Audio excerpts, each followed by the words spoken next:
My favourite song is probably the opening number, Yorkshire, because it's just so uplifting, it's so joyful, and it's really catchy as well.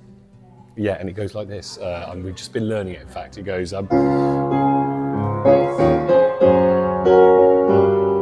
My favourite instrument, because it's the instrument I play, would have to be the piano.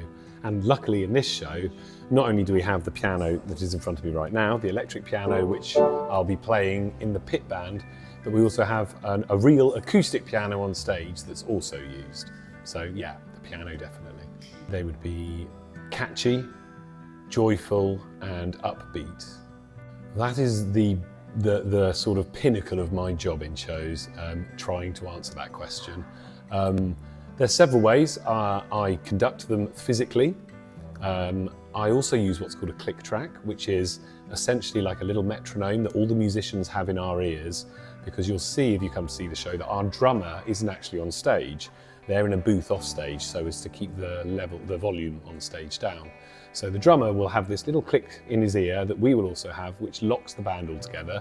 I then have to physically hear that click and conduct the cast.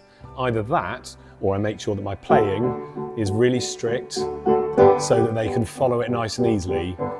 It's a little trickier with slower numbers because those numbers don't necessarily use a click. So in those instances, I just have to make sure everyone is very well rehearsed, very familiar with the music, and that everything I play and the band play is really clear.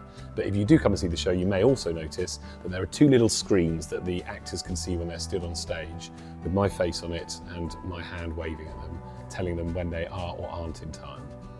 It varies from song to song. If we're in the middle of a song that uses the click that I was talking about, then I have a little button that can stop it immediately, so that if it's something to do with someone going out of time or missing a vocal entrance or something, we can lose the click track and we can adapt to what that person's doing.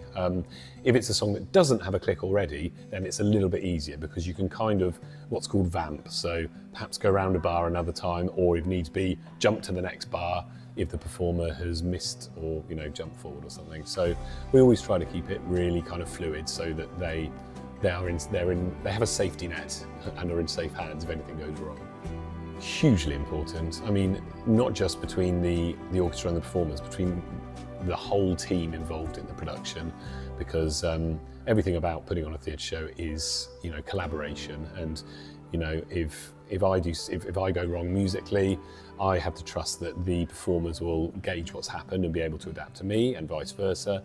And then likewise, if something technical happens, if a microphone suddenly cuts out or if a light goes off or anything like that, then we all on stage have to adapt to that too. And likewise, the technical team calling the show, calling being, organising all the lights and the sound cues and everything, they have to adapt too. So everything about putting on a theatre show is collaboration.